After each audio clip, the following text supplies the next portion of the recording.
The candlelight at La Riviera flickered against the polished glass. Shadows stretched across the table where a folder sat waiting, heavy as a gravestone. Inside were papers worth $3.5 million.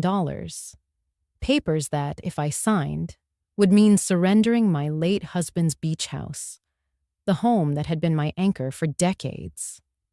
Daniel, my son-in-law, leaned close, his cologne sharp and artificial, his smile sharper still. "Either sign it," he whispered, his tone dripping with confidence, "or you will never see your granddaughter." His words split through me like cold steel. Across the table, Emma, my daughter, kept her eyes down, her manicured nails pressing into the linen cloth as if she might disappear into it. She did not protest. She did not defend me. She let her husband's threat hang in the air like smoke. "My name is Grace Whitmore. I am 67 years old, a widow, once a school principal, now simply a woman who lives alone by the Carolina coast. I have spent my life raising 2 children, loving one husband, and protecting one home. That home, the beach house Daniel was now demanding, was never just an asset on paper. It was where my late husband Harold built a swing for Emma, where my son David carved his initials into the porch rail, where every holiday echoed with laughter. It was the heart of my family. And now, in this moment, Daniel believed he could take it from me with a smile and a threat. I looked at him steadily, then at Emma, and I felt something inside me break. Not just sorrow, but the quiet, steady crack of resolve hardening. I slid my hand into my purse, found my phone, and dialed with calm fingers. My voice, when it came, was steady, almost casual. "David," I said into the phone, "come to La Riviera. Bring the folder." David, my son, my anchor, my reminder that not all of my sacrifices had been forgotten. He was 40 now, a financial analyst who had spent nights at our kitchen table balancing budgets with his father. And tonight, I needed him to see what his sister and her husband had set in motion. I set the phone down gently beside the folder Daniel had pushed toward me. The silence stretched. Daniel's grin faltered. Across the table, Emma lifted her eyes for just a second, and I saw the little girl she once was, the child who used to bring me seashells from the beach and call them treasures. But that girl was gone, replaced by a woman whose silence cut deeper than her husband's cruelty.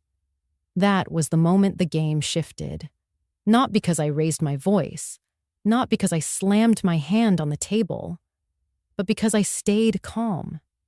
I had been underestimated my entire life for being a woman, for being older, for being quiet. Tonight, Daniel was about to learn that quiet does not mean weak. After all, the truth is simple.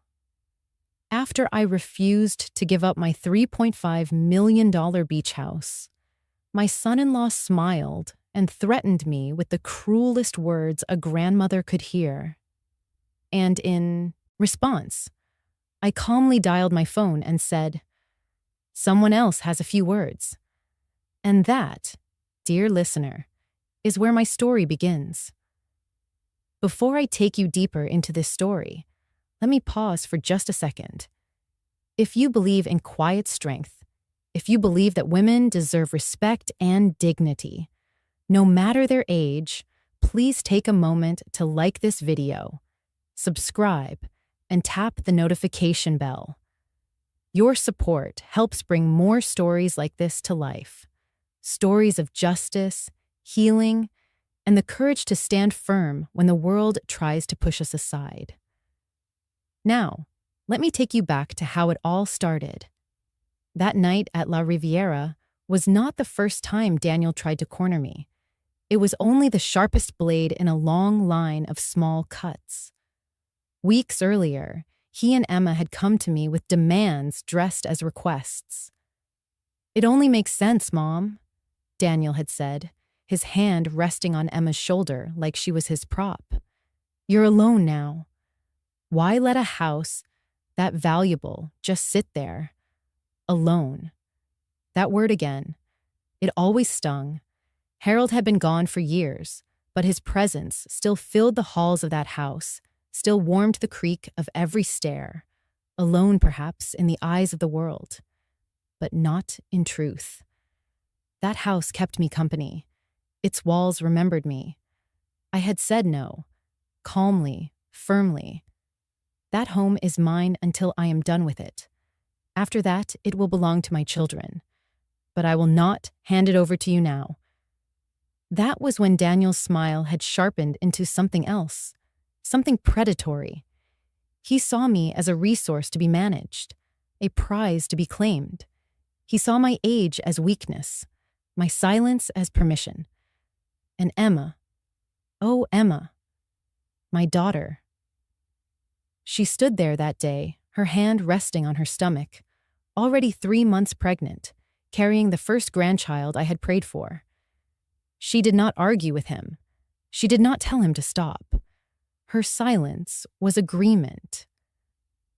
That silence followed me to La Riviera, and that silence hurt more than the lawyers Daniel had brought, more than the papers they slid across the table. It was her silence that told me I could lose not only my home, but my daughter and my granddaughter. So yes, I dialed David. Yes, I summoned the son who still knew how to stand beside his mother. But in truth, what I summoned that night was something greater, my own resolve, my own line in the sand. This story is not about shouting. It is not about revenge in flames. It is about dignity. It is about quiet justice. And it begins, as so many stories of betrayal do, with a family dinner that was never about reconciliation at all. And that, my friends, was only the first move in a battle I never wanted, but could no longer avoid.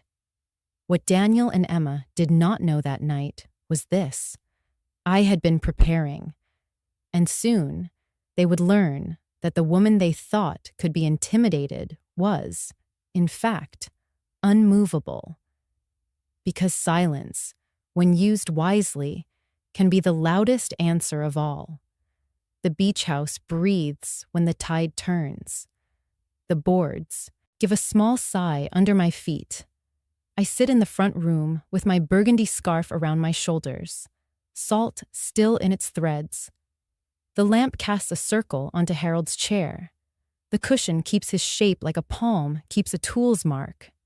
My name is Grace Whitmore. I am 67, a widow, and this house and I have kept each other alive. I came home after the dinner that changed everything, washed my hands, and opened the windows to the dark water. The air tasted like metal and memory. When Harold was alive, still, this place was a workshop for joy. He taught himself carpentry from library books and said a board only behaves when you respect its grain. The summer we built the porch swing, David held the drill while Harold steadied the chain. I steadied the boy. Emma handed us screws from a bright red coffee can, counting each one with solemn pride. When the swing rose, Harold pushed me first. The sky was wide and foolishly blue. I leaned back until the sea filled my eyes. That August, a storm rushed in with the quick temper the coast knows. We sealed the windows, rolled towels against the doors, and made cocoa on the gas stove. Lightning cut the sky in white strips. Emma shrieked, then laughed. David pretended he was not afraid. Harold winked. When the rain passed, water glittered on the deck like beads. Emma stepped out barefoot and found a small shell curled like a sleeping ear. She pressed it into my palm and said it was our castle. I kept it in a saucer by the sink so I could see it while I scrubbed pans. Holidays gathered here as if the house were a magnet. The tree scraped the ceiling. Cinnamon and pine lived in the curtains for weeks. My mother's fudge recipe failed every other year. We ate it with spoons and called it pudding. Harold carved a cedar star for the top. David sanded the point smooth with the patience of a boy who wanted to be trusted. Emma draped the lights with grand theater. Sometimes the ocean roared so loud, we turned the music down to hear it better. We sang anyway. Our voices were small, but they braided into something sturdy. Then came the lean years, when Harold's diagnosis arrived like a storm without thunder. Bills crowded the mailbox. We opened them at the kitchen table under the yellow light, our hands finding each other without ceremony. I learned the arithmetic of mercy, which check to send today, which call to make tomorrow. We cut every extra thing and kept the house. In the evenings, Harold sat on the steps wrapped in this same scarf and said the wind off the water felt clean enough to drink. We promised the house we would hold on. After the funeral, the house did not fall silent. It learned a new language. Hinges spoke. The ice maker startled me at 2 a.m. Gulls argued on the roof at dawn. I made routines the way people set fences.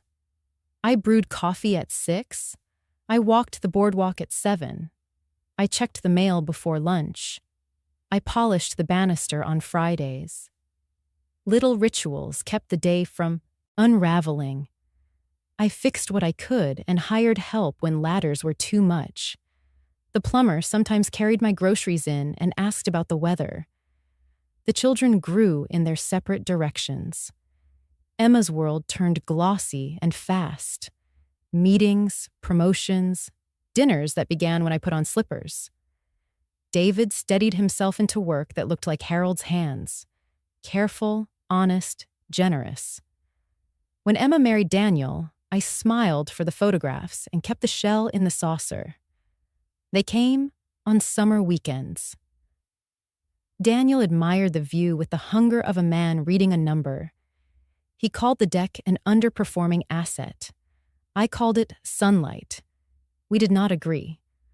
I watered the rosemary and let the argument pass through the screens. Tonight, the rooms feel larger than my body. A widowed house and a widowed woman mirrored in the window glass. I pull the scarf tighter and run my thumb over the shell. Its ridges are still sharp under the skin. Time has not worn them flat. I think of Emma at 8, knees skinned, hair full of salt, declaring a kingdom from something the tide forgot. I think of what a mother keeps and what a mother must learn to release. The lesson is not gentle, but it is clear. I open the pantry and take inventory because that is what I do when I am rattled. Beans in jars. A tin labeled holiday cake in my handwriting. Baking powder that needs replacing. Harold used to say, "A house never stops teaching you." Tonight, it is teaching patience and breath. I rinse the saucer and set the shell back in its circle. The motion feels like a vow I am old enough to keep. I straighten the towel on the oven door and wipe a ring of water from the counter with my sleeve. The small order of things returns like tide water, finding its level. The phone rests on the counter, where I laid it after calling David at the restaurant. The screen is dark. My pulse has settled now. I think about the folder in my desk and the names typed cleanly. Ink makes intentions real. A boundary can be spoken gently and held firm. The ocean brings another tide. The boards give their small, faithful sigh. Harold pressed the shell to my ear and asked what I heard. I said it sounded like our children laughing from 2 rooms away. Tonight, it sounds like resolve. I set the scarf on Harold's chair, turn off the lamp, and walk the hall by memory. The house knows my feet. I know its creaks. We are still here. We are still standing together. I have been called many things: teacher, principal, mother, widow. On paper, I am 67 and retired. In truth, I am still working. This house and the tide keep time with me. I run my mornings like a school day. Coffee at 6, boards swept by 7, a list taped to the fridge where the bell would be. Order steadies grief. Routine gives the heart a metronome. My name is Grace Whitmore, and I live alone on the Carolina coast in the beach house my husband and I raised when our children were small. The roof has learned my footsteps. The porch rails hold warmth. The kitchen remembers cedar and lemon oil. I kept a school safe for decades and learned the power of boundaries and the cost of looking away. Families in crisis sat across my desk. I measured words. I called when a call could keep a child from slipping. That training never left my bones. It shows up in the way I set chairs after company leaves, in how I label pantry jars, in the calm voice I use when someone tries to move my line. Harold, my late husband, used to tease that I could stare a storm back to sea. He was the laugh in our partnership. I was the list. Together, we made a harbor. Our daughter Emma arrived stubborn and dazzling. She talked early. She corrected her brother's math at 5. She lined up seashells by color on the porch rail and called the row inventory. Ambition looked good on her. So did salt wind. She grew into a woman who carried a planner thick with tabs, meetings blocked to the quarter hour, shoes that clicked out a schedule. Last spring, she called to say she was expecting a girl due in the fall. Her voice softened when she said it. Even through the phone, I felt her hand on her belly. Daniel entered our lives the way some men enter rooms. His confidence arrived first.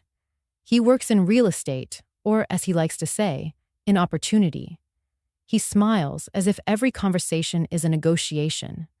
He flatters servers. He corrects contractors. He turns every view into a number. I tried to welcome that drive. Harold had drive too. Drive built this porch.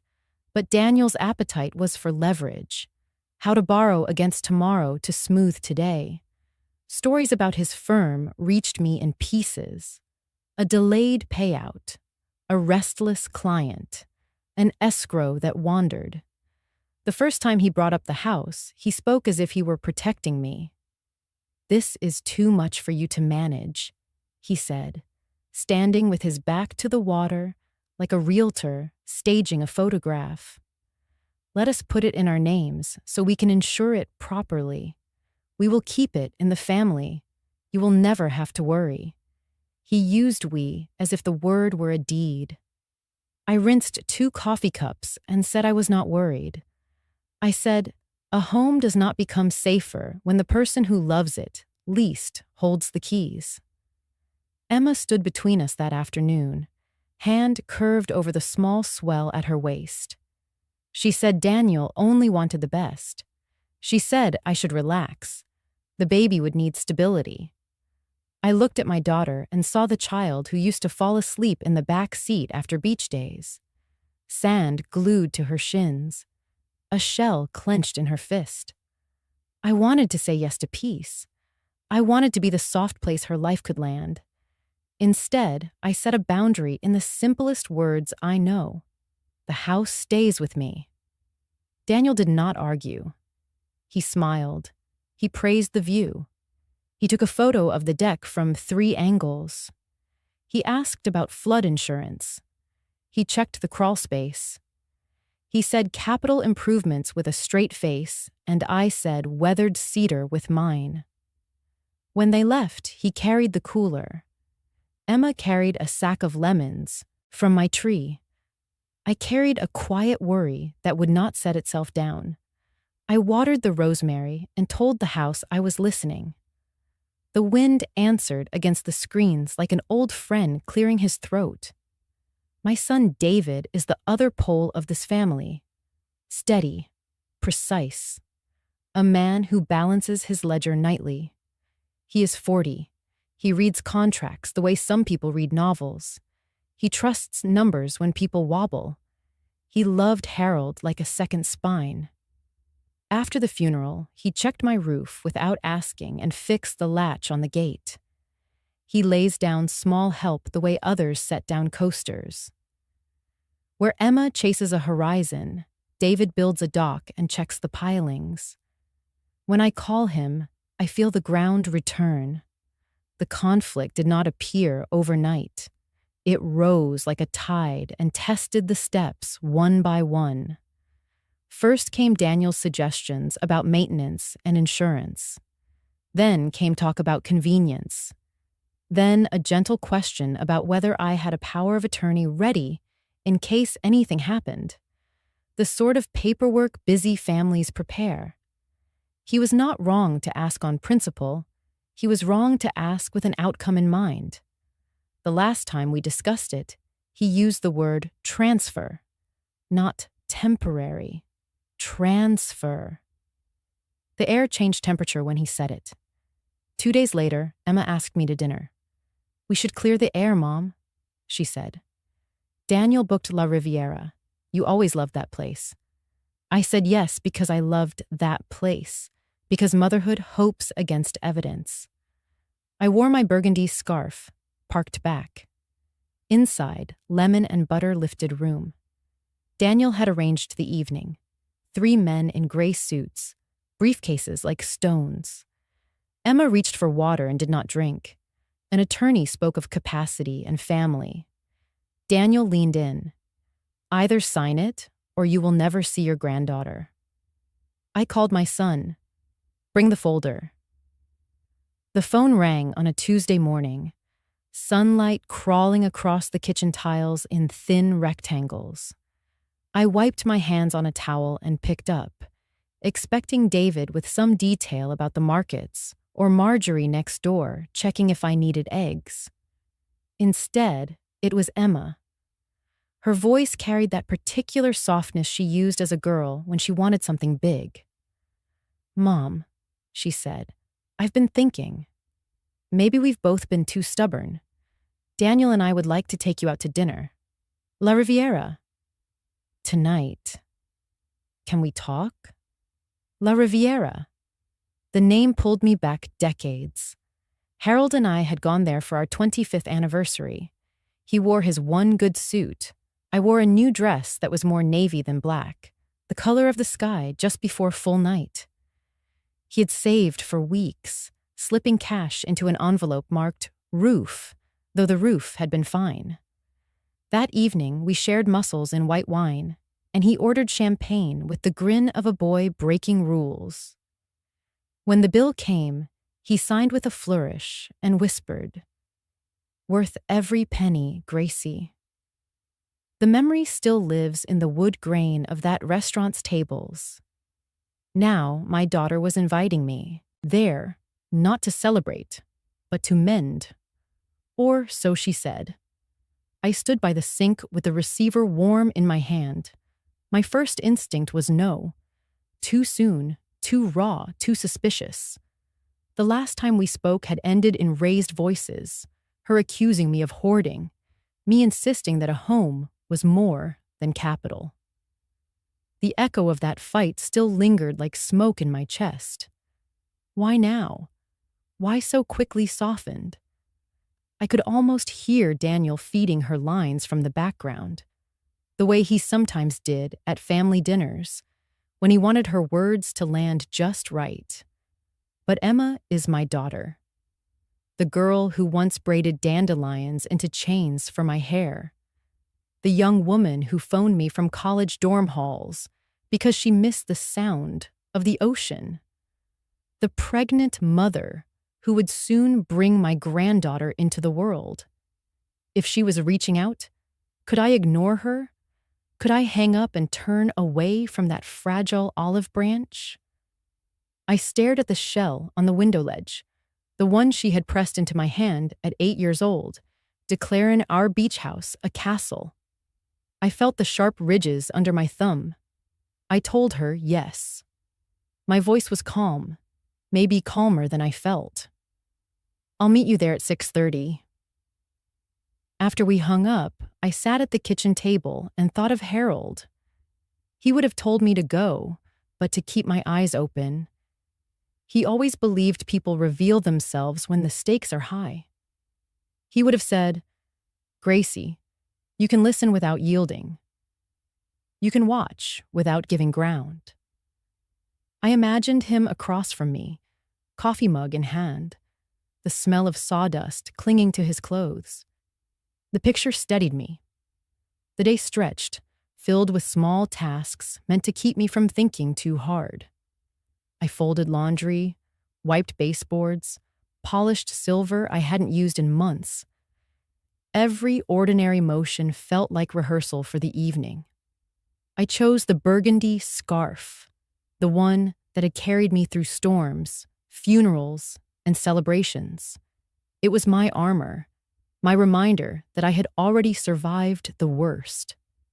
At 5:30, I locked the house and drove toward town. The sun dipped low, setting the water aflame in the rearview mirror. Familiar landmarks passed. The park where David once fell from the jungle gym, and Harold carried him home with one arm. The boardwalk where Emma won a stuffed bear and insisted on carrying it through rain. Each memory pulled at me, stitching together pride and pain. This was my family, flawed and fractured, but mine. Tonight, I was walking toward a conversation that could either stitch us tighter or tear us open. Traffic slowed near the harbor. I tapped the wheel, heart steady but heavy.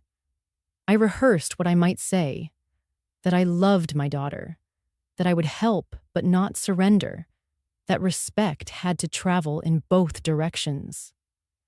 Yet underneath the rehearsed lines lived a small, sharp fear. What if this dinner was not about peace? What if it was something else? La Riviera appeared with its familiar brick facade and window boxes overflowing with late blooms. Warm, light glowed through gauze curtains.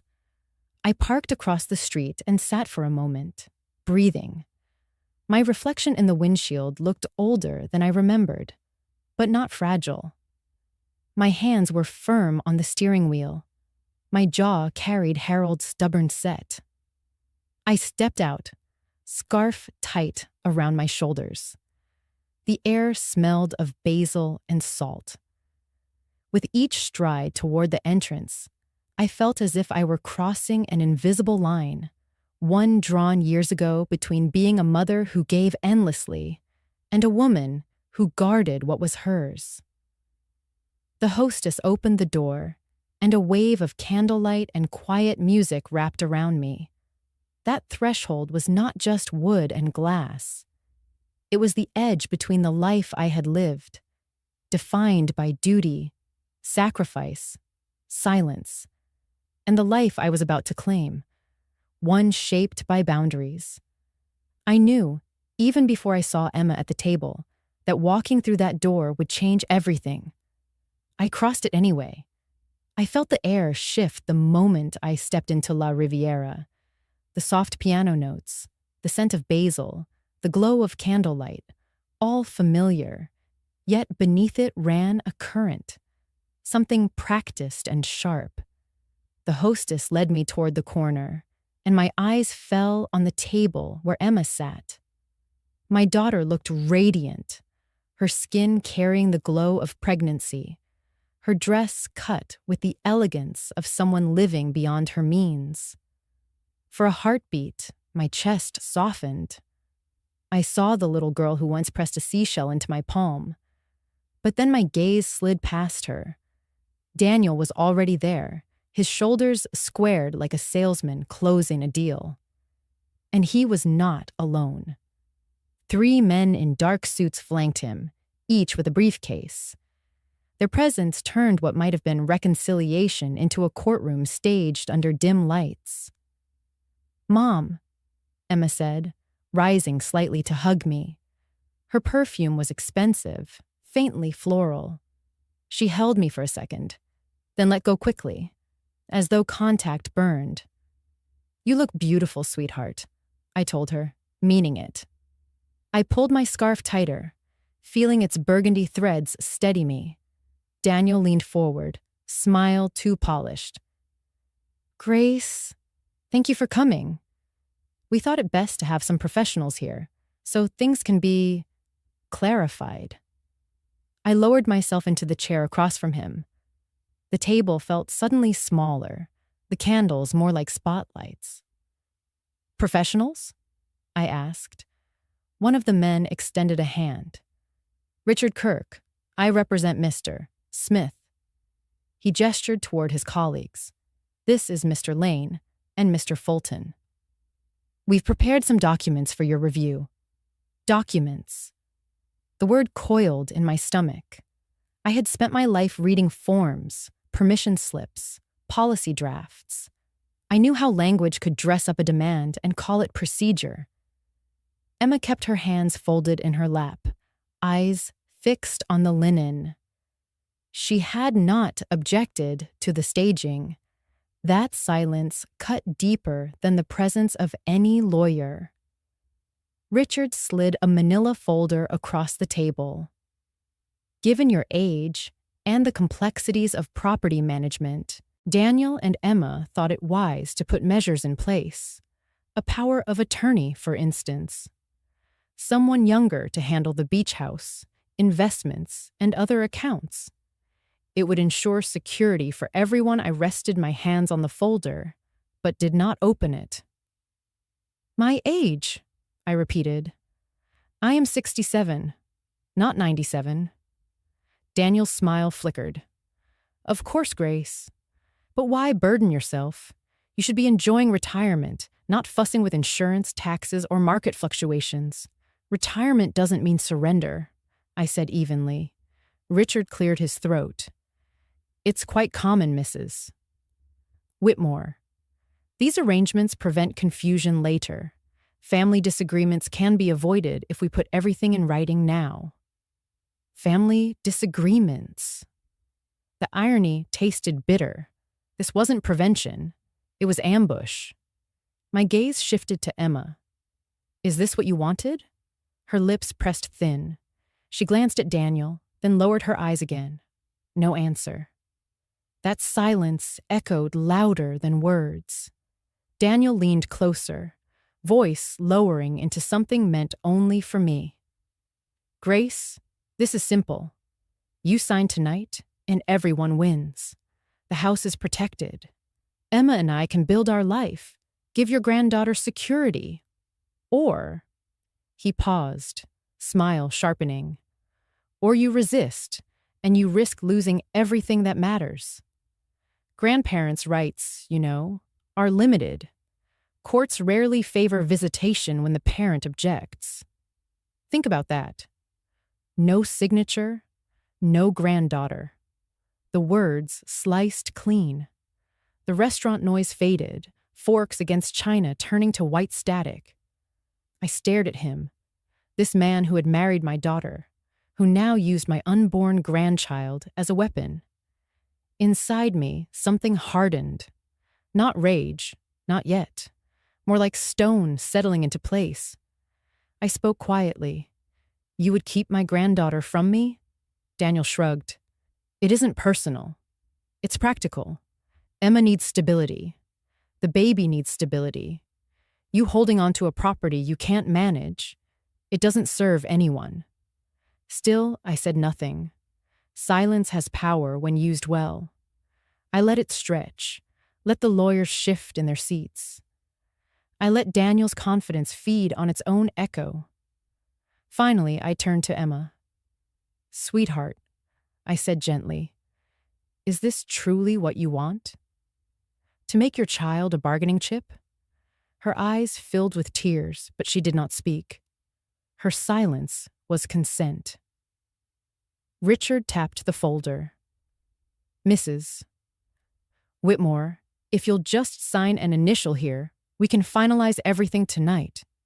It would be best for all concerned. I laid my palm on the folder, feeling its edges under my skin, and took a breath that tasted of garlic and salt air. And if I don't sign? Daniel's grin returned, cold and assured. Then you will never meet Eleanor. That's her name. Our daughter. You'll never see her smile. Never hold her. That's the cost of your stubbornness. The world seemed to tilt. I gripped the edge of the table, not from weakness, but to anchor myself in the face of betrayal so sharp it almost stole my breath. My daughter's silence. My son-in-law's ultimatum. The weight of 3 lawyers pretending this was legal, not cruel. I inhaled slowly, steadying the tremor in my chest. I looked at Emma one last time, hoping, waiting. She lifted her chin and kept her silence. I nodded once, as though making a private decision. Then I reached into my purse. My fingers brushed past my glasses, my wallet, the photograph of 2 children with sunburnt cheeks and gap-toothed grins. My thumb found the phone. I dialed calmly, my voice level. David, come to La Riviera. Bring the folder. I set the phone down on the table, screen glowing. Daniel's smirk faltered just a fraction. The lawyers exchanged glances. Emma swallowed hard, eyes fixed on her lap. Silence returned to me like an old ally. I let it sit between us, heavy and unmovable. Because in that moment, the game was no longer his. The moment I ended the call to David, I placed my phone carefully beside the folder the lawyers had slid across the table. I didn't raise my voice. I didn't argue. I folded my hands in my lap, keeping my back straight, and let silence take the place of anger. Years as a school principal had taught me the value of quiet. Children grew more nervous when you waited than when you shouted.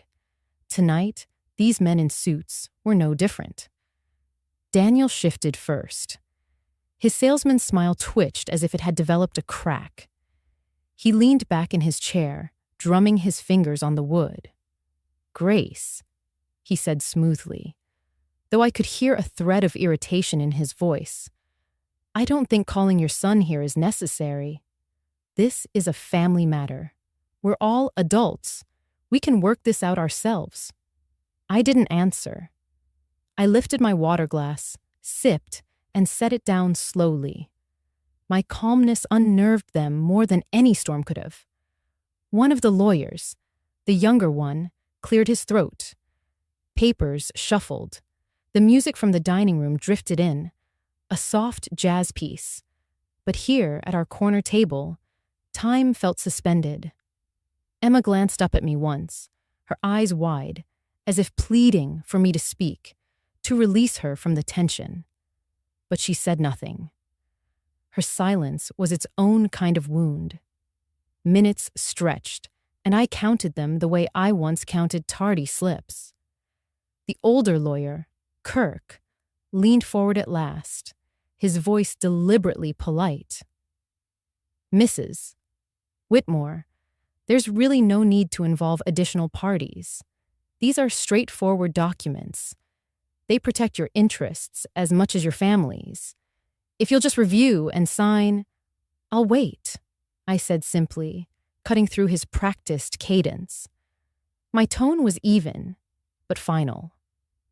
The words dropped like a stone in water, rippling through the table. Daniel frowned, his jaw tightening.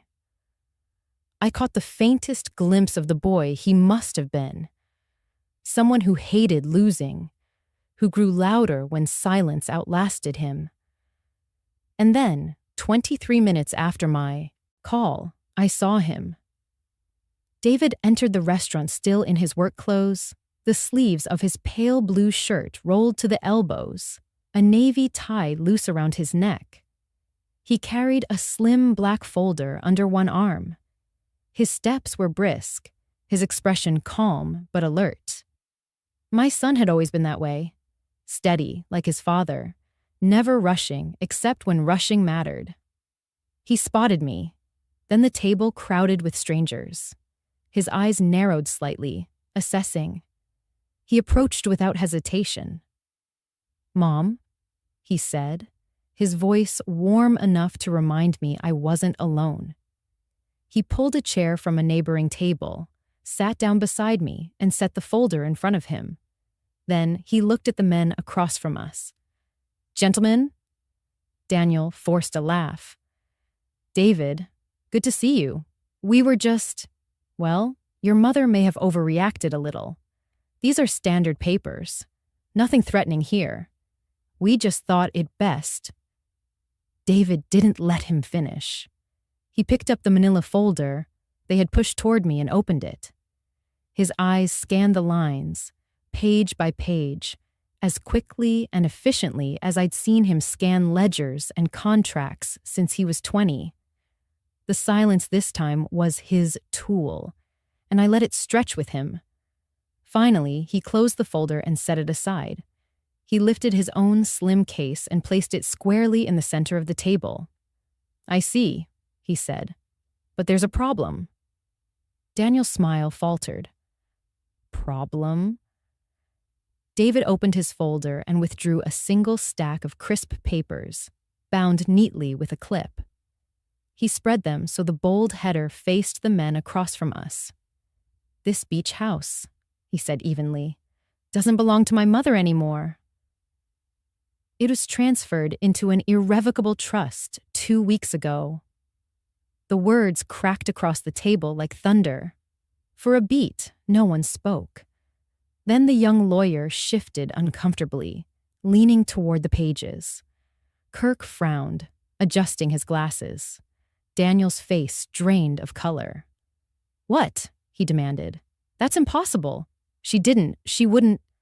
"She did," David interrupted, his voice calm but edged with steel. "And I witnessed it. I'm trustee. The beneficiaries are Emma and me, with certain stipulations.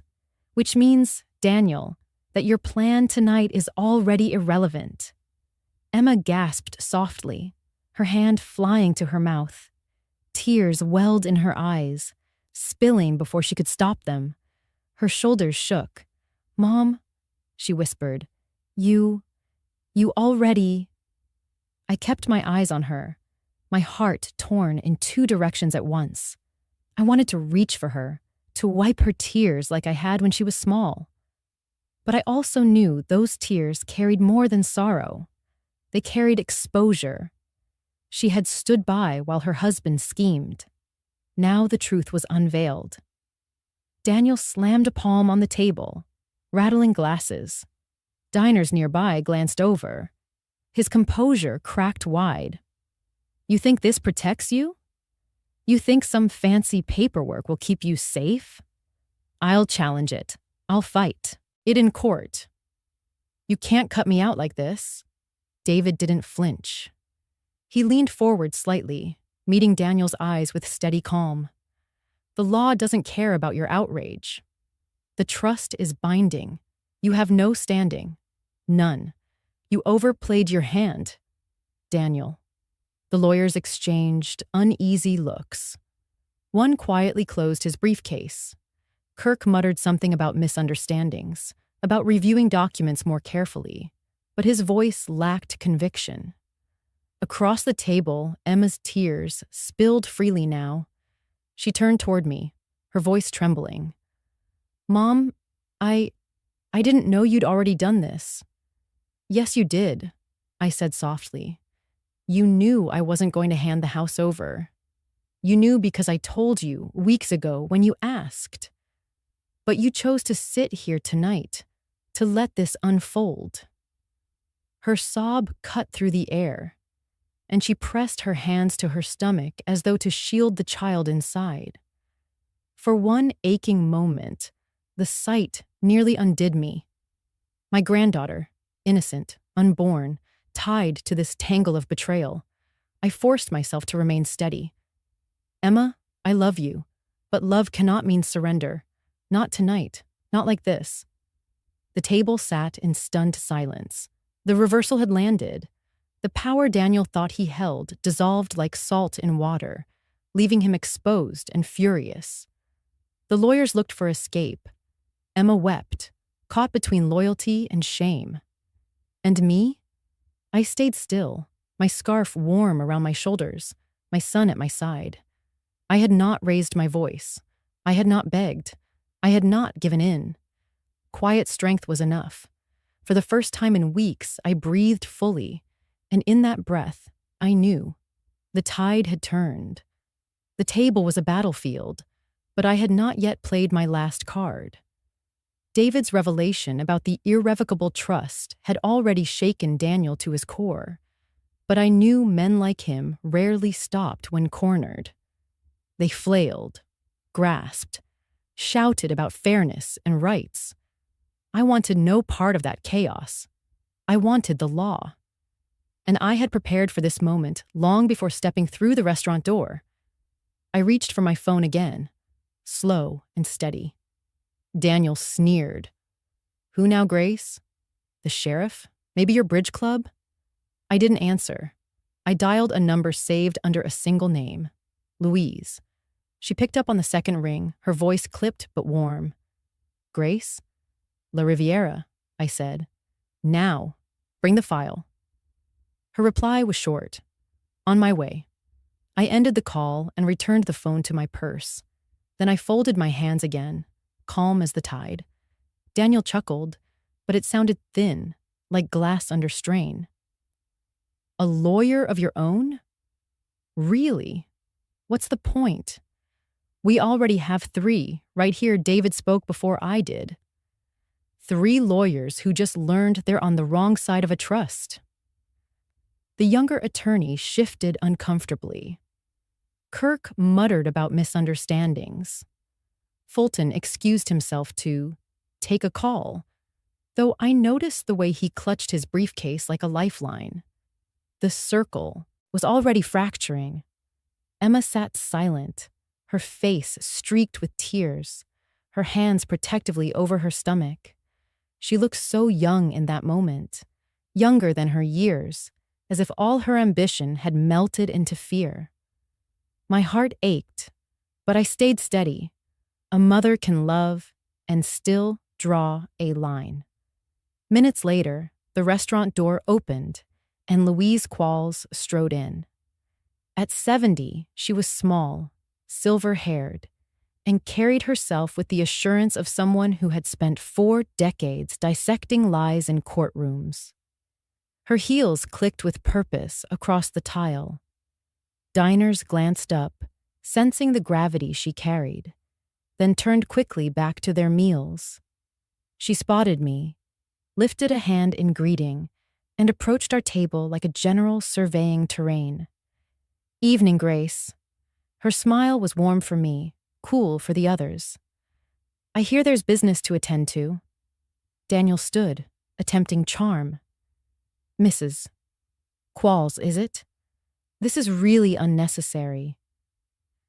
We were just having a family discussion. Louise set her briefcase on the table with a firm snap. Family discussions don't usually involve threats about grandchildren or power of attorney documents prepared without consent. Do they?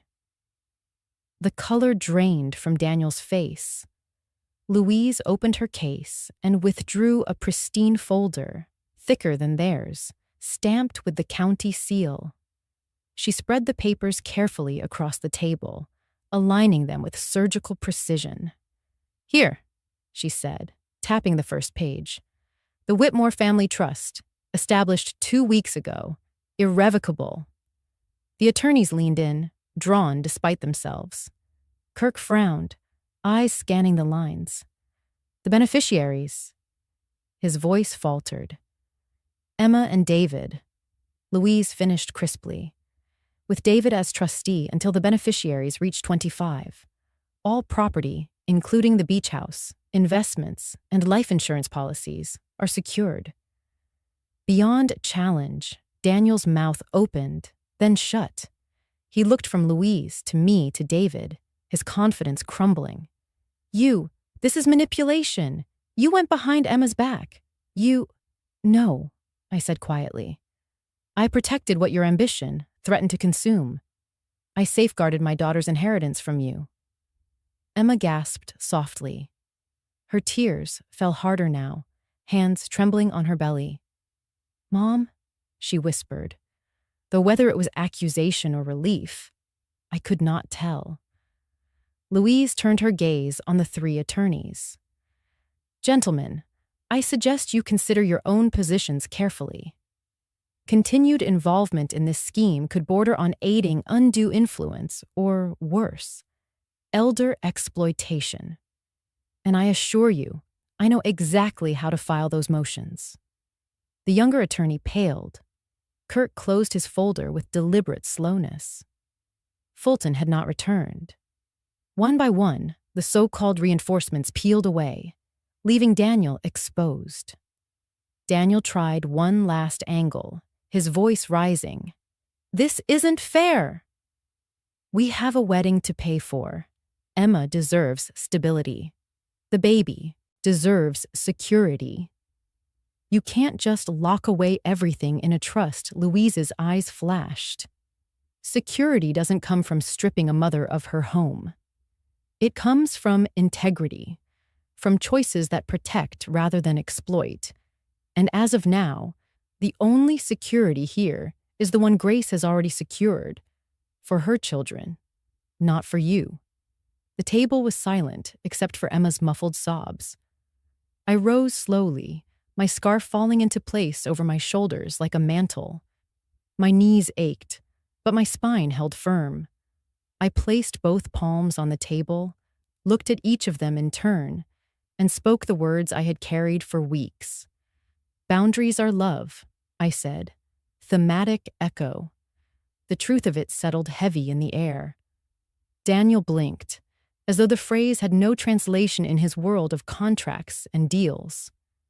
Emma looked up at me, her tears pausing for a heartbeat. David's hand rested lightly on the papers, steadying them, steadying me.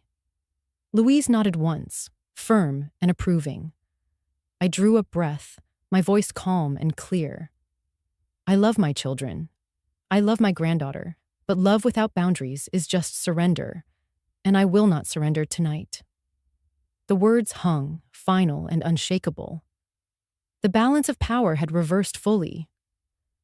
Daniel sank back into his chair, chest heaving.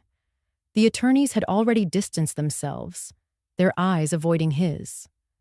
Emma wiped her cheeks, her silence breaking into quiet sobs. David closed the trust folder, slid it back into Louise's case, and stood beside me. The dinner was over. The ambush had failed. And for the first time in a long time, I felt something steady and clean rise in my chest. Freedom shaped like resolve. I drove home from La Riviera in silence, the road blurred by headlights and salt air. My scarf still carried the faint perfume of garlic and wine, but beneath it lay the sharper scent of betrayal. By the time I pulled into the driveway, the house stood against the night like a sentinel. The porch light glowed softly, the same bulb David had replaced last month. I climbed the steps slower than usual, my body carrying the weight of words, spoken and unspoken. Inside, the rooms felt too wide, as if echoes had stretched the walls. I slipped off my shoes and walked straight to the kitchen window where the shell still sat on the sill. Small, pale, chipped on one edge. Emma's shell. Her castle. She had placed it in my hand all those years ago, declaring it a fortress against the sea. Tonight I touched it again and whispered, "Daughter, your castle has become a bargaining chip." The words trembled in the air, fragile and bitter. I pressed the shell to my ear, listening for the ocean, but all I heard was my own pulse. I brewed tea, though I wasn't thirsty, stirred honey, though I wasn't hungry. Rituals help. They remind the heart it still knows the steps. I carried the mug into the living room, sat in Harold's old chair, and let the steam curl into my face. The house sighed around me, the boards shifting with the tide. My body should have felt relief. Daniel had been silenced, the lawyers scattered, the trust secure, but my chest carried something heavier. The image of Emma's tears would not leave me. Her face, streaked and trembling, her hands on her belly, as if the child inside could shield her from consequence. I had wanted to reach across the table, to fold her into my arms, and say everything would be fine. But I had not. I had stood instead, saying boundaries were love. And now, alone in the dark, I wondered, had I been too hard? Too rigid? Harold's voice echoed faintly in memory. Grace, you've always known when to draw the line. He used to tell me that firmness was my gift, the way I protected students, the way I protected him. But protecting your own child from herself, it feels different. It feels like cutting a rope you once tied with your own hands. I set the tea aside and pressed my palms together, breathing. The moral conflict pressed sharp. Should a mother ever draw a boundary so stark that it risks losing her daughter? Shouldn't love bend? Shouldn't it forgive? I thought of other mothers I had known at school, women who bailed sons out of jail, who gave daughters their last savings, who let boundaries blur until nothing remained. Some of those families healed, many did not. My own daughter had sat silent while her husband threatened me with my granddaughter. Silence, yes, but not innocence. Her tears at the end had been real, but tears do not erase choices. If I caved tonight, if I handed her and Daniel the deed, what lesson would I leave? That manipulation works. That family loyalty means surrender. That love is the absence of resistance. I rose, restless, and walked the hall. Family photographs lined the wall. Emma at 5, holding her seashell. David at 8, grinning with a missing tooth. Harold kissing me in front of this very house. Each frame was a reminder of love lived honestly, without barter. I stopped in front of Emma's graduation photo, her cap crooked, her smile luminous. My throat tightened. Where had that girl gone? Had I failed her by protecting her too much? Had my soft places become breeding grounds for entitlement? Back in the kitchen, I picked up the shell again. Its ridges pressed into my palm, steady and unyielding. A castle, yes, but castles require walls. Without them, they crumble into sand. Boundaries were walls, not prisons. I whispered it again, louder this time. Boundaries are love. Still, the bed was restless when I finally lay down. My body shifted through hours, mind tumbling through what-ifs. What if Emma never forgave me? What if my granddaughter grew up without knowing me?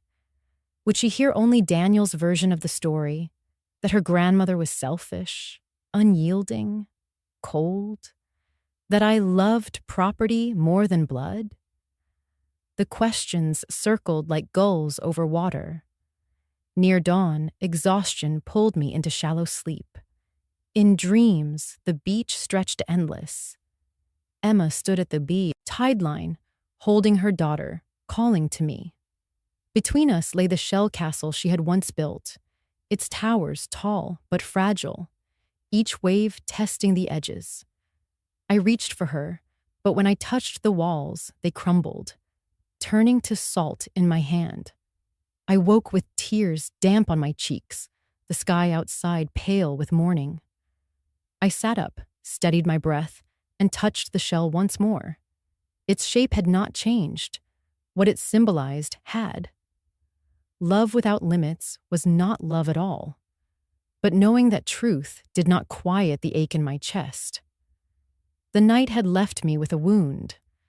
The knowledge that justice can feel like cruelty when it lands on those you love most. And yet, even in the ache, I felt a small certainty settle deep. I had chosen the harder road. Perhaps one day Emma would understand. Perhaps she never would. But my granddaughter would grow up in a family where manipulation was not rewarded, where love and dignity were not for sale. And that, I told myself, was worth the sleepless night. The morning after the dinner felt thin and brittle, like the sky had been scraped clean. I brewed coffee the way I always do, kettle first, grounds measured with the same dented scoop. The mug Harold bought me at a roadside stand shaped like a small lighthouse. The routine steadied my hands. I carried the mug to the porch and sat where the sun first reaches the rail. The ocean hummed. Gulls negotiated. The house exhaled in slow wood creaks. I lifted the cup and told myself I had done what I had to do. My phone buzzed against the table. David's name glowed on the screen. I answered, bracing without meaning to. He did not waste time. "Mom, heads up. I'm hearing chatter about Daniel's firm. A compliance officer at one of their banks flagged irregular transfers. Something about client escrow funds moving to an internal account and then to a personal card. Nothing formal yet, but people are talking escrow," I said. The word felt clinical and cold. "That is other people's money." "It is," David said. "And when people treat it like a float, it gets noticed. I wanted you to hear it from me before anyone else." I thanked him. We kept it brief. He had a meeting.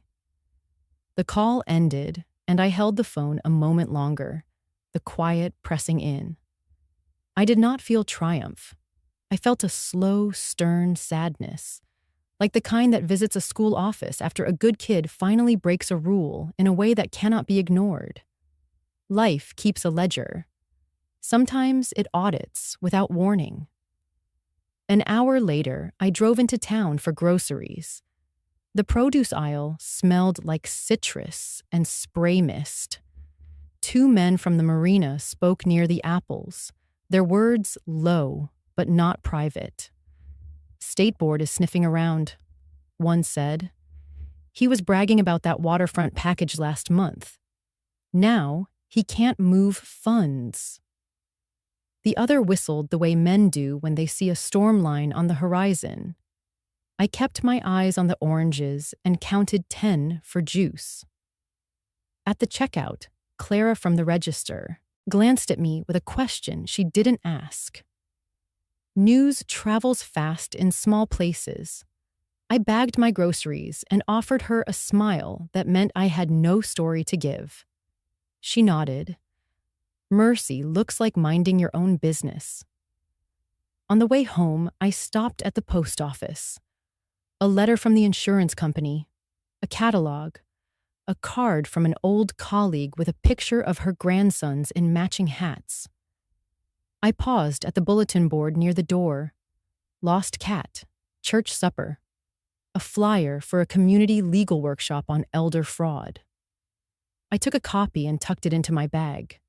The world is very good at inventing new ways to steal. The only reliable defense is a well-set boundary and a witness.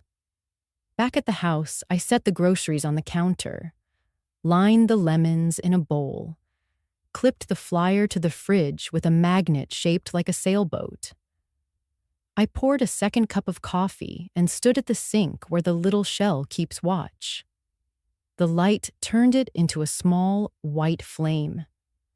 I pressed my thumb to its spine and whispered to no one in particular, "Life has its own way of teaching lessons."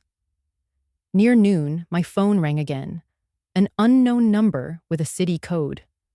A woman introduced herself as an investigator with the State Real Estate Commission. Her tone was polite, measured. She asked if I had been asked recently to sign any documents related to property transfers. I answered carefully. Yes, There had been a discussion.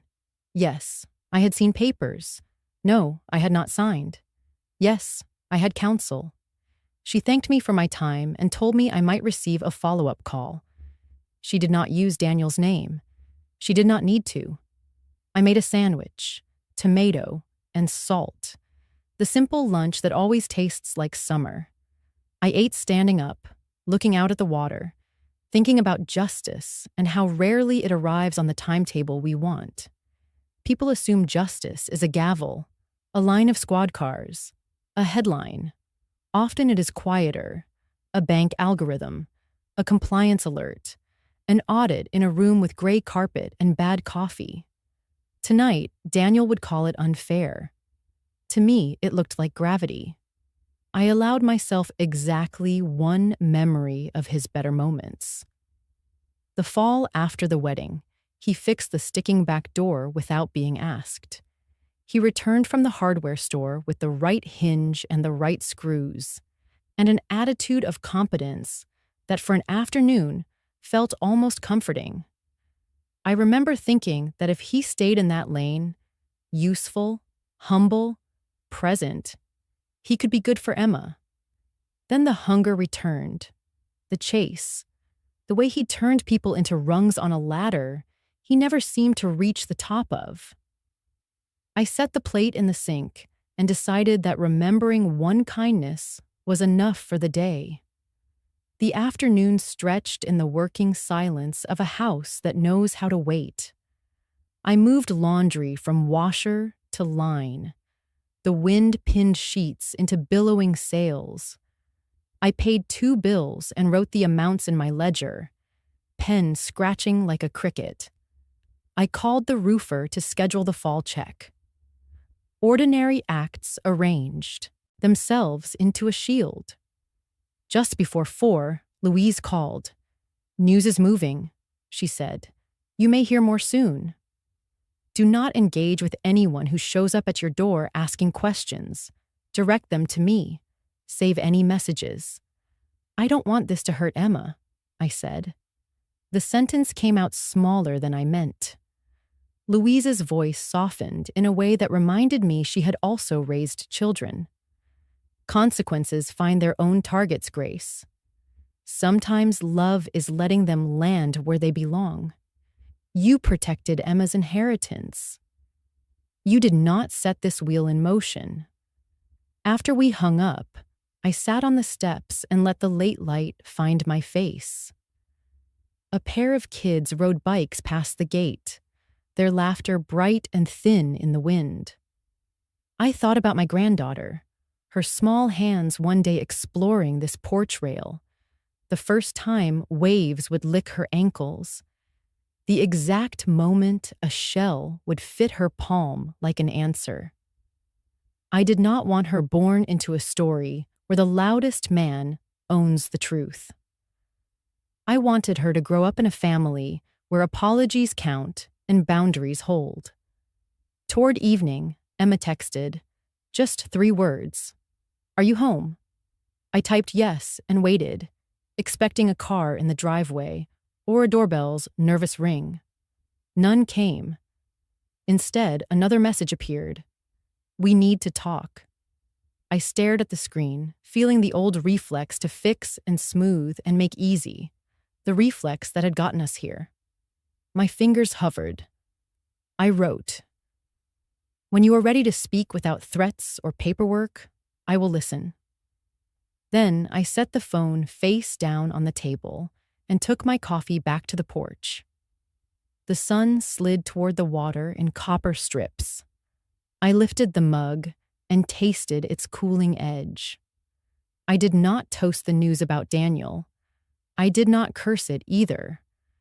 I let it be what it was, a turning of the tide that had nothing to do with my wishes.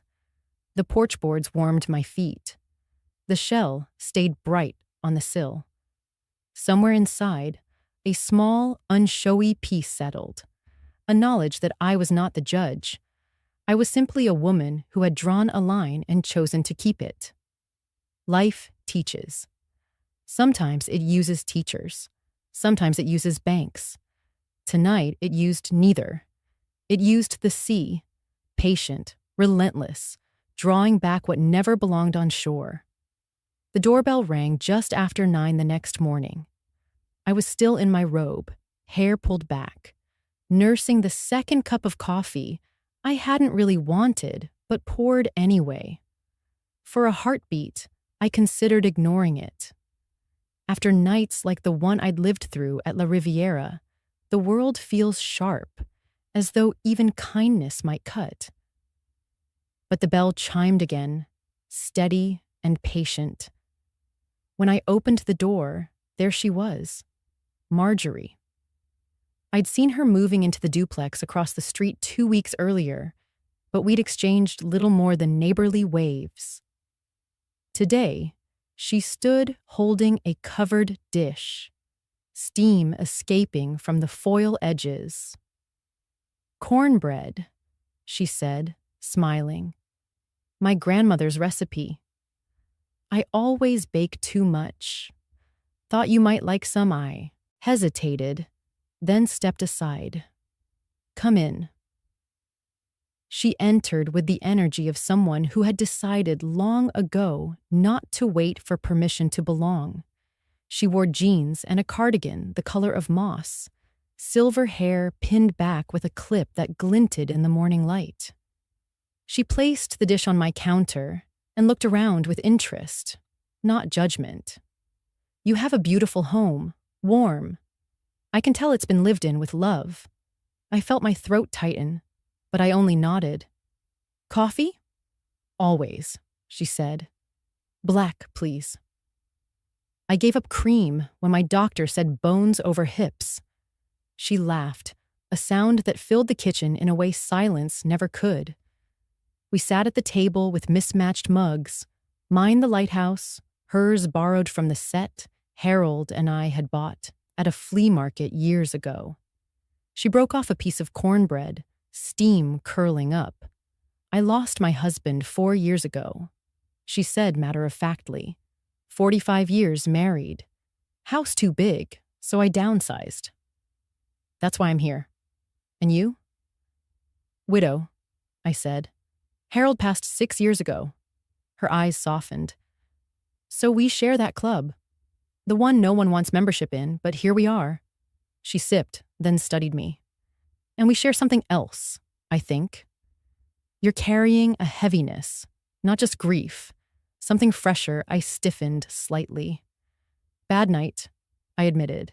"Family, complications." She nodded, not pressing. "It shows." I know that look. I've worn it. Children can wound us in ways no stranger ever could. The words struck so true, I nearly dropped my mug. I steadied myself, breathing slow. "My daughter," I whispered. "She sat across from me last night and let her husband threaten me. For a house. For access to money." She didn't stop him. Marjorie was quiet for a moment, chewing slowly.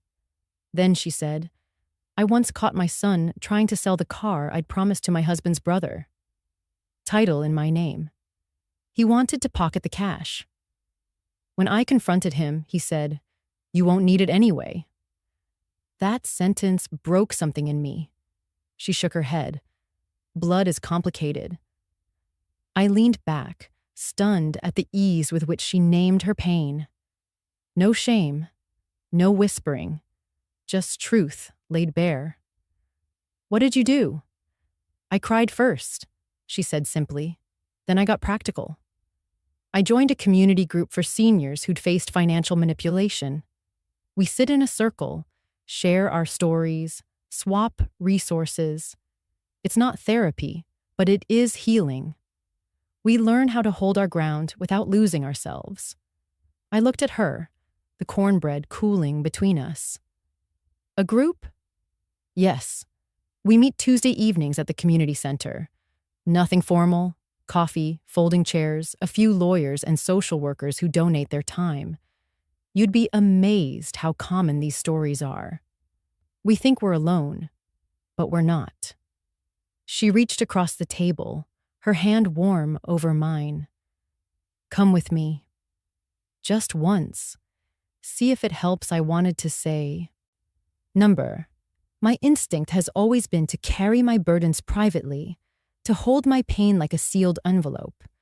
But her eyes, steady, kind, unflinching, made refusal feel like locking myself back in the dark. What if talking about it makes it worse? I asked. Marjorie shook her head. Silence makes it worse. Talking is air, and air is what keeps wounds from festering. Her words hung there, simple and undeniable. I glanced at the shell on the sill. My daughter once called this house a castle. I said softly. Last night, she let it become a bargaining chip. I don't know how to carry that. You don't have to carry it alone, Marjorie replied. That's the mistake most of us make. We think strength is silence. Sometimes strength is admitting we need others to witness our pain. For the first time in days, I felt the possibility of a different path. Marjorie wasn't trying to fix me. She was reflecting me back to myself, showing me that surviving betrayal didn't have to mean shrinking into solitude. There was another way, to heal among people who understood. I broke a piece of cornbread and tasted it. Sweet, moist, flecked with jalapeno just enough to bite. It warmed me from inside. Tuesday? I asked. She smiled. Tuesday. I'll pick you up. We'll sit in the back row if you like. No one has to speak the first time I nodded. My eyes stung, but not from grief this time, from relief. Maybe healing wasn't only about setting boundaries. Maybe it was also about opening doors I'd long kept closed. Marjorie lifted her mug in a small toast. To castles rebuilt. Stronger walls, kinder rooms, I touched mine to hers. The sound, a quiet promise. Tuesday evening came with the clean smell of rain on hot pavement. Marjorie pulled up in her old sedan and honked once, a cheerful, practical sound that said we were keeping our promise. I locked the front door, slid my keys into my pocket, and patted the shell I had tucked beside them. A small thing to carry, a reminder that love could be beautiful and sharp at once. The community center sat behind the library, a low building with scuffed floors, and a row of vending machines that never worked when you needed them. A hand-lettered sign on copy paper read, Seniors Helping Seniors. Coffee, Tuesdays at 7. Inside, fluorescent lights hummed. A large urn sputtered. The smell of powdered creamer and store-bought cookies filled the room. Folding chairs formed a circle. Not an assembly line, not a panel. A shape that told you everyone had a place. Marjorie squeezed my elbow. Back row? Back row, I said, though in a circle there is no back. We sat near the door. It felt like a compromise between staying and bolting. A woman in her 30s with a ponytail and a clipboard stepped forward. Welcome, she said. I'm Diana. I coordinate programs here and keep the coffee flowing. We keep the rules simple. One person at a time, no fixing, no shaming. Privacy stays in the room. We pass the basket if you want to chip in for snacks, but you don't have to. She smiled, the kind of smile that comes from doing the right work for a long time. If you're new and want to just listen, that's fine. Listening is work too. 12 people settled. A tall man folded his hands. A woman smoothed her skirt. Someone cracked a joke about the coffee tasting like hot regret, and the circle laughed, grateful for the permission to breathe. I felt my shoulders drop a fraction. Diana nodded to an older woman with a brisk haircut. Maxine, would you like to start tonight? Maxine cleared her throat. 72. Retired nurse. I thought I was too smart to get taken in by family. Turns out I was just too tired to say no. My daughter forged my signature on 2 checks. I didn't press charges. I told myself it was a hard time. Then she did it again. Last week, I put a freeze on my credit and took her off the bank account. I cried for 3 hours and slept for 10. I'm proud and I'm wrecked. Her hands trembled. The room murmured, not pity, recognition. Next was Eddie, a soft-spoken man in a denim jacket. 78. I taught history for 40 years. Thought I taught my kids, too. My son convinced me to invest in his business. Turns out the business was him losing money online. I stopped the transfers. He hasn't called in 6 months. I'm learning that love without limits turns into a hole you never stop filling. He stared at his hands. I miss my boy. I keep the phone charged anyway. Rosa went after him, elegant in a green scarf. 60. My grandson sold my car when I was in the hospital. Said he needed the cash to fix something fast. He forged a bill of sale and pocketed the money. The police found it stripped for parts. I light a candle for him every night. Then I go to bed with my purse in the closet, and the closet locked. She smiled, a small fierce thing. This week I changed the title lock at the county recorder. I learned new words. Power feels like paperwork, ladies. Heads nodded. Some laughed softly at the truth of it. I felt the shell press into my thigh as if agreeing. Diana handed out a 1-page sheet. Bold letters at the top read, "Tools that help. Freeze credit. Set fraud alerts. Revoke authorized users. Call the bank and set a verbal password. Record property with free fraud monitoring. Pull an annual report. Keep copies of everything. Write a script for saying no." Another line read, "You do not need to apologize for protecting yourself." I traced the words with my finger. The sentence felt like a door I could walk through. A woman named Sheila spoke next. 61. My son used my social security number to open a store card. Bought a big screen and sneakers and a gaming chair.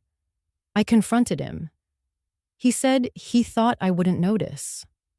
I noticed. I filed a police report because my therapist said I could love him and hold him accountable. He called me a traitor. I slept. First time in months, a few seats over, a man named Carl rubbed his jaw. 65. My niece moved in to help, and then never left. She brought a boyfriend. Suddenly, my food disappeared and my tools walked away. When I asked for rent, they said family doesn't charge. I changed the locks while they were at brunch and left their bags on the porch. My sister won't speak to me. I'm eating well again.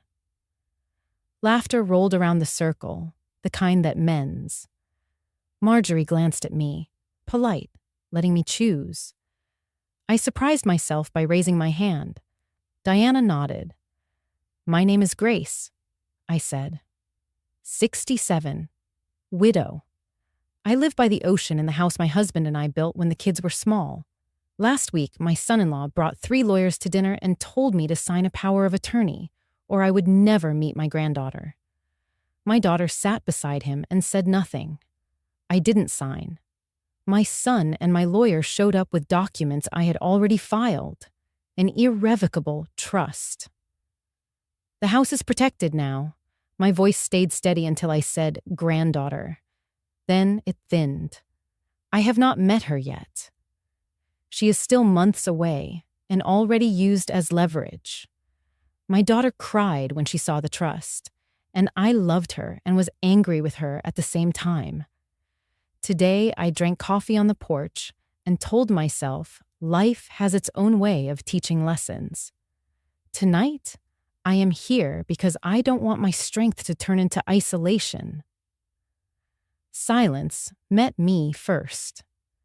Then Maxine spoke, her nurse voice warm and practical. "Grace, if I had been your daughter, I would have been proud to inherit a mother who knew how to protect a thing built with love."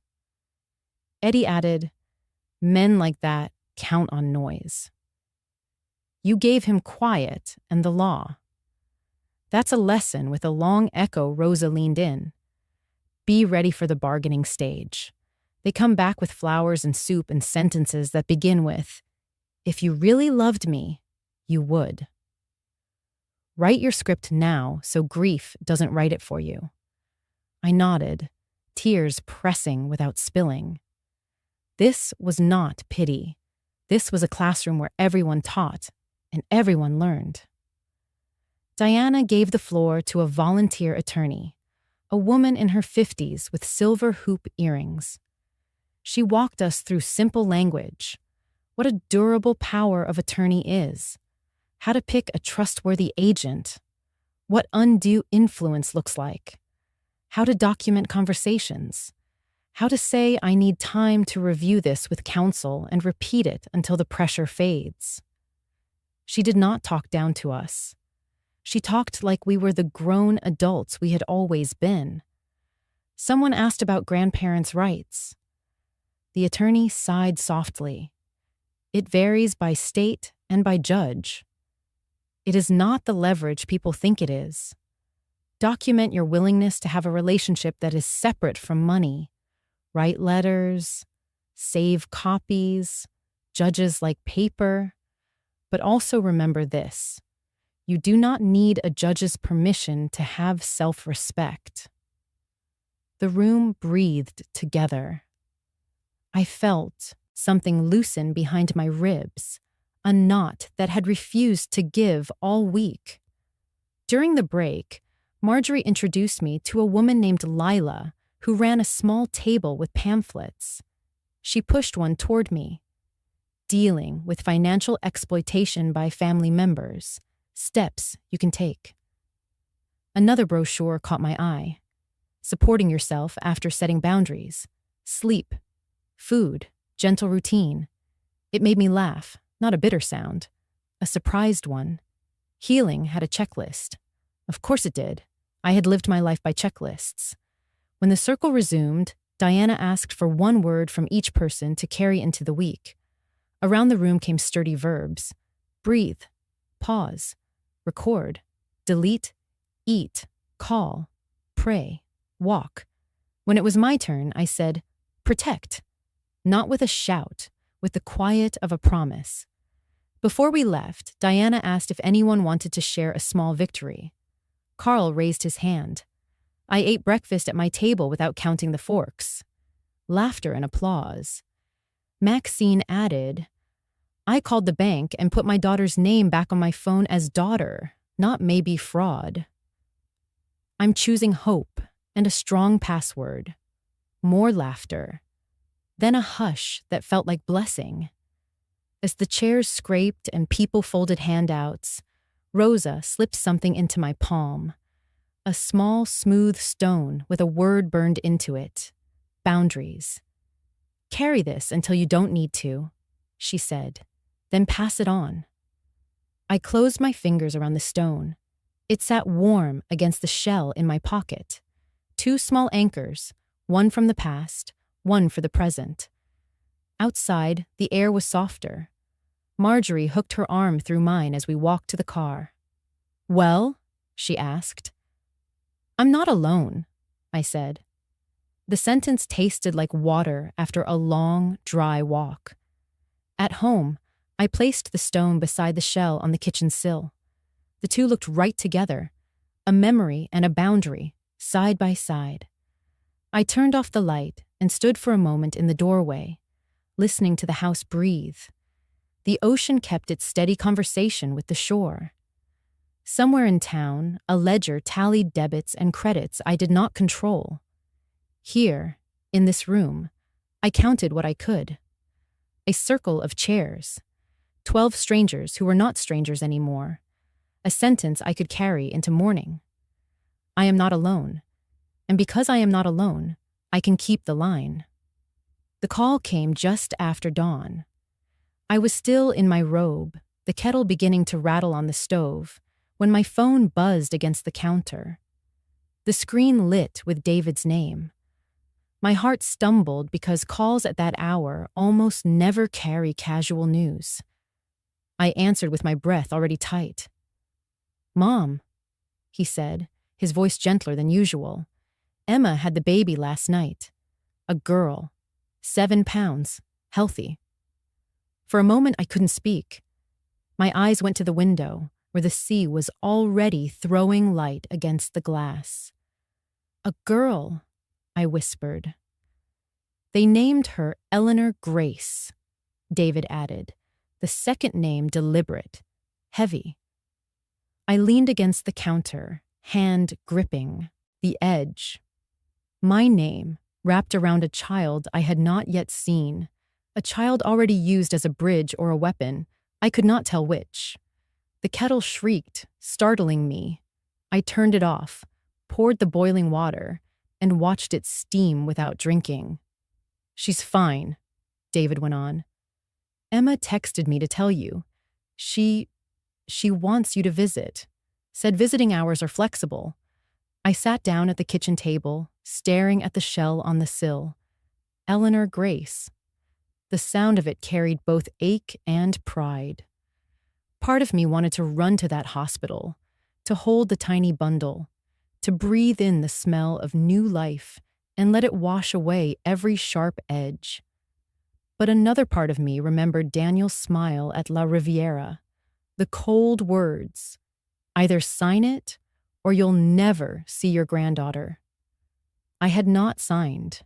Now here she was, carrying my name like a key, dangled in front of me as if to unlock the vault of forgiveness. "Do you think this is a peace offering?" I asked David quietly, "or another move in the game?" He was silent for a long moment. "Both," he admitted. "Emma knows your heart. She knows you'll want to meet the baby, and she knows how to use that want. Be careful, Mom." After we hung up, I sat for a long time, tracing the shell's ridges. My granddaughter had been born. She carried my name. And already she carried the weight of leverage she could not understand. I made tea and carried it to the porch. The air smelled of salt and promise. Children on their way to school passed the gate, laughing, their backpacks bouncing. I imagined Eleanor years from now, skipping down a path with her own bag, running into waves with bare feet, collecting shells. I ached for it, but my chest tightened with another truth. Love without boundaries had already poisoned too much between us. If I ran to the hospital without conditions, I would step right back into the same trap. Daniel would smile. Emma would soften just enough. And soon, the questions would circle back to the trust, to the house, to the ledger of what I owed. All morning I wrestled. My hands folded laundry, but my mind looped through arguments. A grandmother should be present, I told myself. A grandmother should not be bribed with her own bloodline, I countered. I remembered the circle of folding chairs at the community group. Rosa warning me. They'll come back with flowers and soup and sentences that begin with, "If you really loved me, you would." Now it was not flowers. It was a baby. My granddaughter. By afternoon, I could not stand the walls.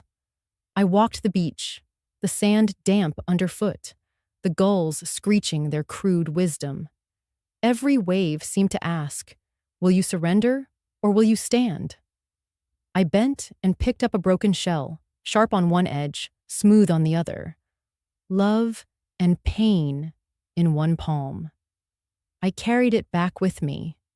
In the evening, Marjorie knocked with soup. She listened while I spilled the news, her eyes kind but unsparing. "They gave her your name," she repeated. "Yes. That's no accident." "No," I said. "It isn't."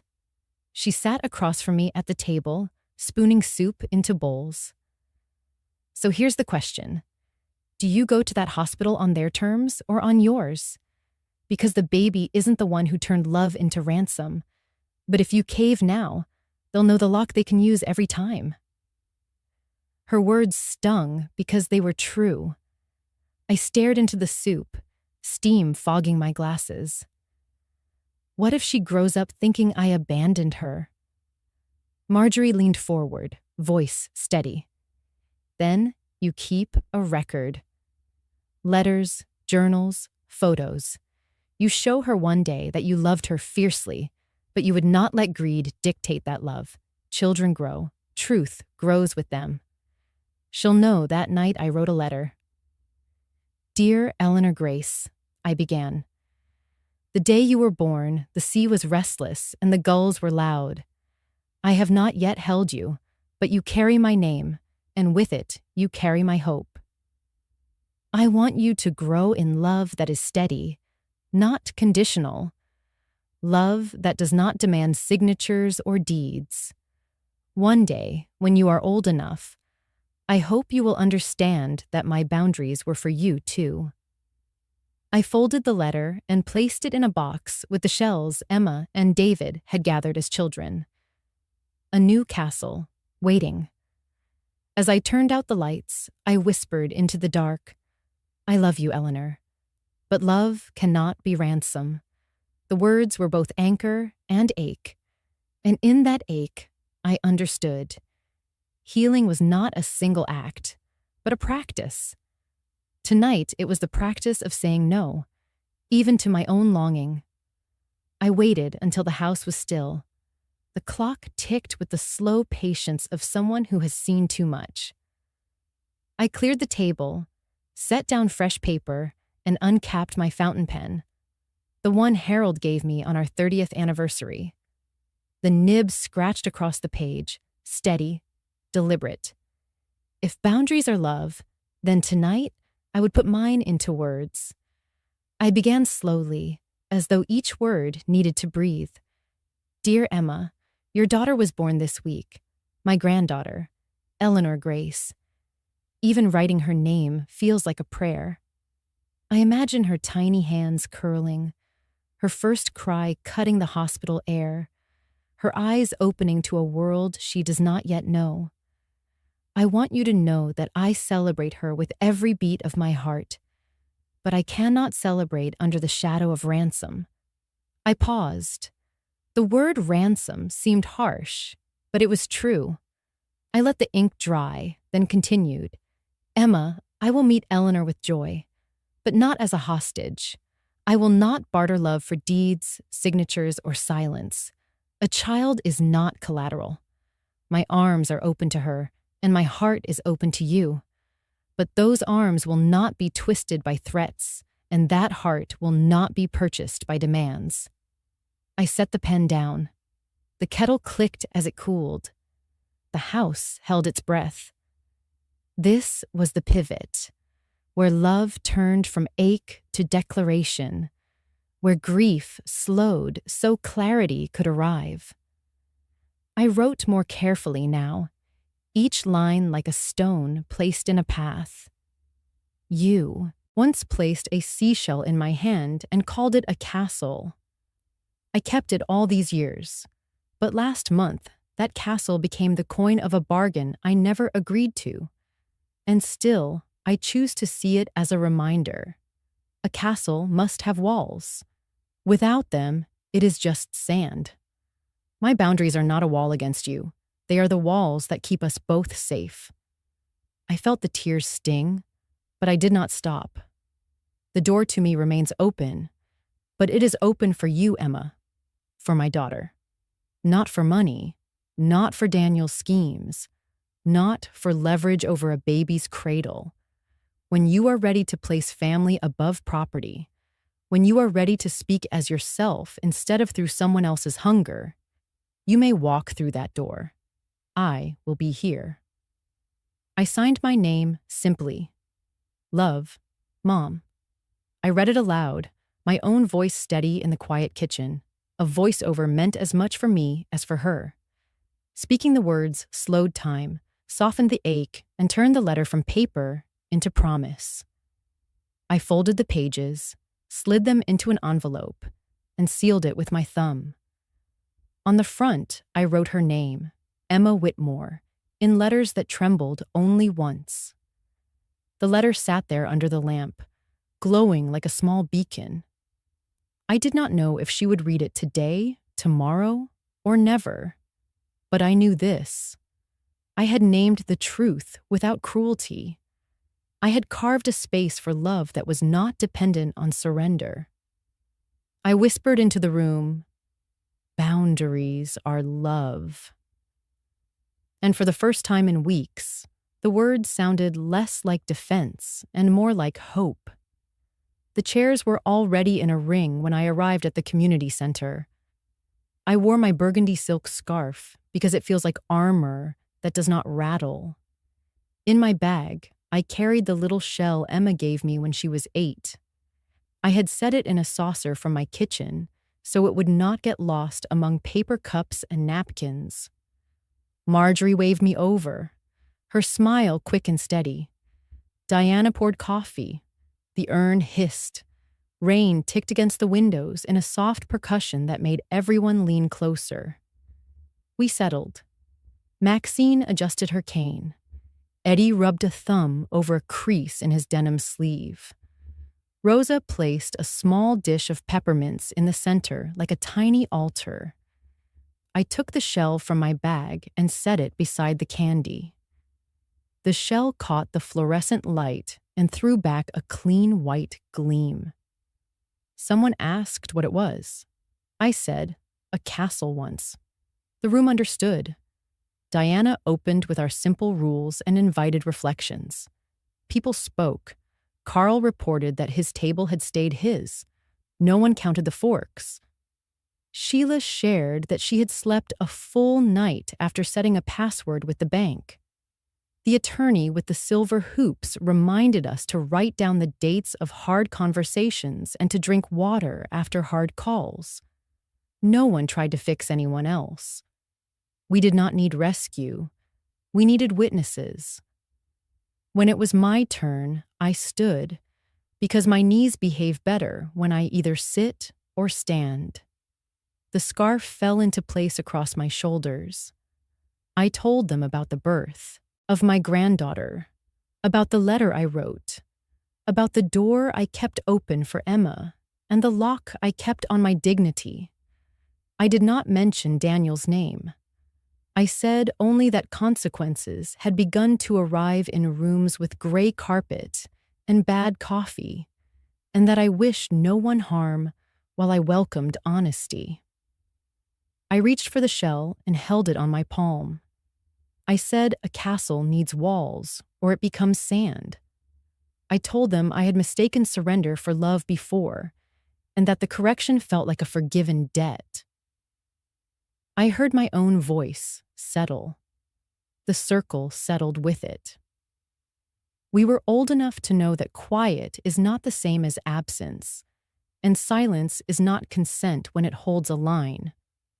Marjorie asked if I wanted to place a word on the table for the week. I said yes. Then I said the sentence that has carried me from the restaurant to this room, from anger to clarity, from fear to rest. Boundaries are love. The words were simple, and they did not waver. They landed and stayed. No one applauded. They did not need to. Diana nodded and poured more coffee. We passed the peppermints. The attorney wrote a short list for a new member who asked where to begin. In the doorway, I saw a younger woman pause and hover. I smiled at her until she found a chair. I remembered the first Tuesday when I wanted to bolt. I stayed because Marjorie sat beside me and breathed at a human pace. We closed with small victories, as we always do. Mine was plain. I had set the shell on a public table, and it did not break. That felt like enough for one night. When we rose, chairs scraped the floor in a kind of soft parade. Marjorie linked her arm through mine, and we walked to the parking lot under a sky rinsed clean. The asphalt shone. A gull called. Someone laughed near the vending machines that still refused to take $1. Back home, I placed the shell on the kitchen sill and laid the burgundy scarf across Harold's chair. I brewed a cup of tea I did not need, the way sailors tie an extra knot after docking. The house listened. The sea went on with its faithful argument with the shore. Somewhere, reports were being filed and ledgers checked. I did not stalk the outcome. Justice had entered the story by its own door, and I let it work without my supervision. I stood in the threshold between the kitchen and the hall, a place I have stood 1,000 times. I looked at the photographs and felt both ache and relief. I said the sentence one last time, as much for the walls as for my bones. Boundaries are love. The house held the words and did not echo them back. It did not need to. They were built in now, like joists under a floor you trust with your weight. Before we say goodbye, we would love to know where you are watching from. Is it a quiet morning with a warm cup of coffee? Or a late night, where stories like this keep you company? Tell us in the comments. We read everyone with gratitude and respect. And if this story touched your heart, please consider subscribing to the channel. Not just to hear more stories like this, but to be part of a community that still believes in kindness, healing, and second chances. Thank you for spending your time with us today. Wherever you are, we hope you carry this story with you. And remember that sometimes the miracle does not knock on your door. It waits quietly until you are ready to open your heart. Take care, and we will see you in the next story. If this story mirrors a chapter of your own life, share what boundary taught you the most. Share. And if you know a friend who needs this reminder, send it along. Kindness travels farther when it is carried together. We tell these stories so no one has to sit alone at a table for ambush, and so each home can remember its worth. The house still stands, and so do I. I cannot be moved,